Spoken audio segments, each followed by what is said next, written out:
Chapter 6. Humpty Dumpty. However, the egg only got larger and larger and more human.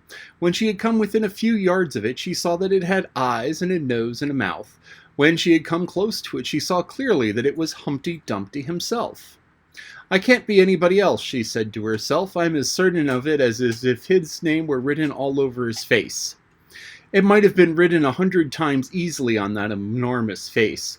Humpty Dumpty was sitting with his legs crossed like a Turk on top of a high wall, such a narrow one that Alice quite wondered how he could keep his balance, and as his eyes were steadily fixed in the opposite direction, and he didn't take the least notice of her, she thought he must be a stuffed figure after all. "And how exactly like an egg he is," she said aloud, standing with her hands ready to catch him, for she was every moment expecting him to fall. "It's very provoking," Humpty Dumpty said after a long silence, looking away from Alice as he spoke, "to be called an egg, very." "I said you looked like an egg, sir," Alice gently explained, "and some eggs are very pretty, you know," she added, hoping to turn her remark into a sort of compliment. "Some people," said Humpty Dumpty, looking away from her as usual, "have no more sense than a baby." Alice didn't know what to say to this. It wasn't at all like conversation, she thought, as he had never said anything to her. In fact, his last remark evidently addressed to a tree, so she stood and softly repeated to herself, "Humpty Dumpty sat on a wall, Humpty Dumpty had a great fall. All the king's horses and all the king's men couldn't put Humpty Dumpty in his place again." The last line is much too long for the poetry, she added almost out loud, forgetting that Humpty Dumpty would hear her. "Don't stand there chattering to yourself like that," Humpty Dumpty said, looking at her for the first time, "but tell me your name and your business." "My name is Alice, but—" "It's a stupid enough name," Humpty Dumpty interrupted impatiently. "What does it mean?" "Must a name mean something?" Alice asked doubtfully. "Why, of course it must," Humpty Dumpty said with a short laugh. "My name means the shape I am, and a good handsome shape it is, too. With a name like yours, you might be any shape almost." "Why do you sit there out here all alone?" said Alice, not wishing to begin an argument. "Why, because there's nobody with me," cried Humpty Dumpty. "Did you think I didn't know the answer to that? Ask another." "Don't you think you'd be safer down on the ground?" Alice went on, not with any idea of making another riddle, but simply in her good-natured anxiety for the queer creature. "That is so very narrow." "What tremendously easy riddles you asked," Humpty Dumpty growled out. "Of course I don't think so. Why, if I ever did fall off, well, there's no chance of that, but if I did—" Here he pursed his lips and looked so solemn and grand that Alice could hardly help laughing. "If I did fall," he went on, "the king has promised me with his very own mouth to send all his horses and all his men," Alice interrupted rather unwisely. "Now, I declare that's too bad," Humpty Dumpty cried, breaking into a sudden passion. "You've been listening at doors and behind trees and down chimneys, or you couldn't have known it." "I haven't, indeed," Alice said very gently. "It's in a book." "Ah, well, they may write such things in a book," Humpty Dumpty said in a calmer tone. "That's what you call a history of England, it is. Now, take a look at me. I am the only one that has spoken to a king, I am. Mayhap you'll never see such another. And to show you that I'm not proud, you may shake hands with me." After grinning almost from ear to ear as he leant forwards, and, as nearly as possible, fell off the wall in doing so, offered Alice his hand. She watched him a little anxiously as she took it. If he smiled much more, the ends of his mouth might meet behind, she thought, and then I don't know what would happen to his head. I'm afraid it would come off. "Yes, all the horses and all his men," Humpty Dumpty went on. "They'd pick me up again in a minute, they would. However, this conversation is going on a little fast. Let's go back to the last remark but one." "I'm afraid I can't quite remember it," Alice said politely. "In that case, we'll start fresh," said Humpty Dumpty, "and it's my turn to choose a subject."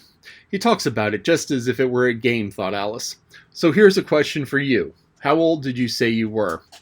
Alice made a short calculation and said 7 years and 6 months. "Wrong," Humpty Dumpty exclaimed triumphantly. "You never said a word like it." "I thought you meant how old are you?" Alice explained. "If I meant that, I'd have said it," said Humpty Dumpty. Alice didn't want to begin another argument, so she said nothing. 7 years and 6 months, Humpty Dumpty repeated thoughtfully. An uncomfortable sort of age.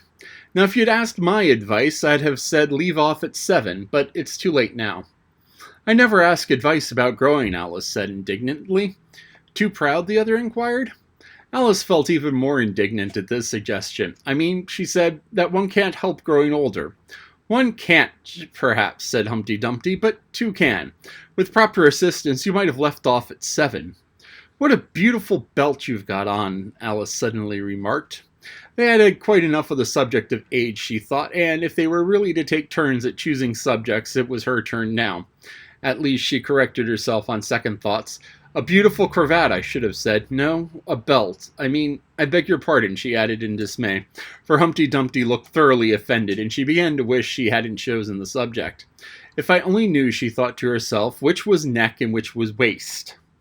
Evidently, Humpty Dumpty was very angry. Though he said nothing for a minute or two, when he did speak again, it was in a deep growl. It is a most provoking thing, he said at last, when a person doesn't know a cravat from a belt. I know it's very ignorant of me, Alice said, so humble a tone that Humpty Dumpty relented. It's a cravat, child, and a beautiful one, as you say. It's a present from the White King and Queen. There now. Is it really? Said Alice, quite pleased to find that she had chosen a good subject after all. They gave it to me, Humpty Dumpty continued thoughtfully, as he crossed one knee over the other and clasped his hands round it. They gave it to me for an unbirthday present. I beg your pardon, Alice said with a puzzled air. I'm not offended, said Humpty Dumpty. I mean, what is an unbirthday present? It's a present when it isn't your birthday, of course. Alice considered a little. I like birthday presents best, she said at last. You don't know what you're talking about, cried Humpty Dumpty. How many days are there in a year? 365, said Alice. And how many birthdays have you? 1. And if you take 1 from 365, what remains? 364, of course. Humpty Dumpty looked doubtful. I'd rather see that done on paper, he said. Alice couldn't help but smiling as she took out her memorandum book and worked the sum out for him. 365 minus 1, 364. Humpty Dumpty took the book and looked at it carefully. That seems to be done right, he began. You're holding it upside down, Alice interrupted. To be sure I was, Humpty Dumpty said gaily as she turned it round for him. I thought it looked a little queer. As I was trying to say, that seems to be done right, though I haven't had time to look it over thoroughly just now. And that shows that there are 364 days in which you might get an unbirthday present. Certainly, said Alice. And only 1 for birthday presents, you know. There's glory for you. I don't know what you mean by glory, Alice said.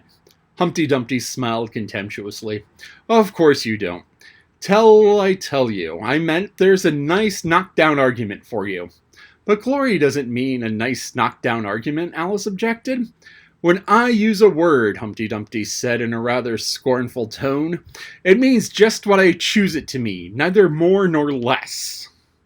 The question is, said Alice, whether you can make the words mean so many different things. The question is, said Humpty Dumpty, which is to be the master. That's all. Alice was too much puzzled to say anything, so, after a minute, Humpty Dumpty began again. They've a temper, some of them, particularly verbs. They're the proudest. Adjectives you can do anything with, but not verbs. However, I can manage the whole lot of them, impenetrably, that's what I say. Would you tell me, please, said Alice, what that means? Now you talk like a reasonable child, said Humpty Dumpty, looking very much pleased. I meant by impenetrably that we've had enough of the subject and that you'd be just as well if you'd mention what you'd mean to do next, as I suppose you don't mean to stop here and rest all of your life. That's a great deal to make one word mean, Alice said in a thoughtful tone. When I make a word do a lot of work like that, said Humpty Dumpty, I always pay it extra. Oh, said Alice. She was much too puzzled to make any other remark. Ah, you should have seen 'em come round me Saturday night, Humpty Dumpty went on, wagging his head gravely from side to side, for to get their wages, you know. Alice didn't venture to ask what he paid them with, and so, you see, I can't tell you. You seem very clever at explaining words, sir, said Alice. Would you kindly tell me the meaning of the poem Jabberwocky? Let's hear it, said Humpty Dumpty. I can explain all the poems that were ever invented, and a good many that haven't been invented just yet. This sounded hopeful to Alice, so Alice repeated the first verse. 'Twas brillig and the slithy toves did gyre and gimble in the wabe. All mimsy were the borogoves, and the mome raths outgrabe. That's enough to begin with, Humpty Dumpty interrupted. There are plenty of hard words there. Brillig means 4 o'clock in the afternoon. That's the time when you're broiling things for dinner. That'll do very well, said Alice. And slithy? Well, slithy means lithe and slimy. Lithe is the same as active. So you see, it's a portmanteau where there are 2 words packed together, 2 meanings packed into 1 word. I see it now, Alice remarked thoughtfully. And what are toves? Well, toves are something like badgers. They're something like lizards, and there's something like corkscrews. They must be a very curious-looking creature. They are at that, said Humpty Dumpty. Also, they make their nests under the sundial, so they live on cheese. And what's gyre and gimble? Gyre's to go round and round like a gyroscope. Gimble is to make holes in a gimlet, like a gimlet. And the wabe, I suppose, is a grass plot round a sundial, I suppose, said Alice, surprised at her own ingenuity. Of course it is. It's called wabe, you know, because it goes a long way before it and a long way behind it. And a long way beyond it to each side, Alice added. Exactly so. Well, then mimsy is flimsy and miserable. There's another portmanteau for you. And borogrove is a thin, shabby-looking bird, with feathers sticking out all round, something like a live mop. And the mome raths, said Alice. I'm afraid I'm giving you a great deal of trouble. Well, rath is a sort of green pig, but mome, I'm not certain about that. I think it's short for from home, meaning that they'd lost their way, you know. And what does outgrabe mean? Well, outgrabing is something that between bellowing and whistling, with a kind of sneeze in the middle. However, you'd hear it done, maybe down in the wood yonder, and quite when you've heard it, you'll be quite content. Who's been repeating all that hard stuff to you? I read it in a book, said Alice, but I had some poetry repeated to me, much easier than that, by Tweedledee, I think it was. Ah, to poetry, you know, said Humpty Dumpty, stretching out one of his great hands. I can repeat poetry as well as other folks if it comes to that. Oh, I needn't come to that, Alice hastily said, hoping to keep him from beginning. The piece I'm going to repeat, he went on without noticing her remark, was written entirely for your amusement. Alice felt in that case she really ought to listen to it, so she sat down and said thank you rather sadly. In winter when the fields are white, I sing this song for your delight. Only I don't sing it, he added as an explanation. I see you don't, said Alice. If you see whether I'm singing or not, you've sharper eyes than most, Humpty Dumpty remarked severely. Alice was silent. In spring when woods are getting green, I'll try and tell you what I mean. Thank you very much, said Alice. In summer when the days are long, perhaps you'll understand the song. In autumn when the leaves are brown, take pen and ink and write it down. I will if I can remember it so long, said Alice. You needn't go on making remarks like that, Humpty Dumpty said. They're not sensible and they put me out. I've sent a message to a fish. I told them this is what I wish. The little fishes of the sea, they sent an answer back to me. The little fish's answer was, we cannot do it, sir, because... I'm afraid I don't understand, said Alice. It gets easier further on, Humpty Dumpty replied. I sent to them again to say, it will be better to obey. The fishes answered with a grin, why, what temper you are in. I told them once, I told them twice, they would not listen to advice. I took a little kettle, large and new, fit for the deed I had to do. My heart went hop, my heart went thump, I filled the kettle at the pump. Then someone came to me and said, the little fishes are in bed. I said to him, I said it plain, then you must wake them up again. And it said very loud and clear, I went and shouted in his ear. Humpty Dumpty raised his voice to almost a scream as he repeated this verse, and Alice thought with a shudder, I wouldn't have been the messenger for anything. But he was very stiff and proud, he said you needn't shout so loud. And he was very proud and stiff, and he said I'd go and wake them if. I took a corkscrew from the shelf and went to wake them up myself. And when I found the door was locked, I pulled and pushed and kicked and knocked. And when I found the door was shut, I tried to turn the handle but. There was a long pause. Is that all? Alice timidly asked. That's all, said Humpty Dumpty. Goodbye.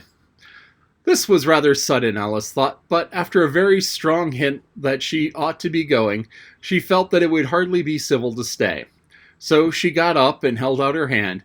Goodbye till we meet again, she said as cheerfully as she could. I shouldn't know you again if we did meet, Humpty Dumpty replied in a disoriented tone, giving her one of his fingers to shake. You're so exactly like other people. The face is what one goes by generally, Alice remarked in a thoughtful tone. That's just what I complain of, said Humpty Dumpty. Your face is the same as everybody has. 2 eyes, nose in the middle, mouth under. It's always the same. Now if you had the 2 eyes on the same side of your nose, for instance, or the mouth on top, that would be some help. It wouldn't look nice, Alice objected, but Humpty Dumpty only shut his eyes and said, wait till you've tried. Alice waited a minute to see if he would speak again, but never opened his eyes or took any further notice of her. She said goodbye once more, and getting no answer to this, she quietly walked away, but she couldn't help saying to herself as she went, of all the unsatisfactory, she repeated this aloud as if it was a great comfort to have such a long word to say, of all the unsatisfactory people I ever met. She never finished the sentence, for at this moment a heavy crash shook the forest from end to end.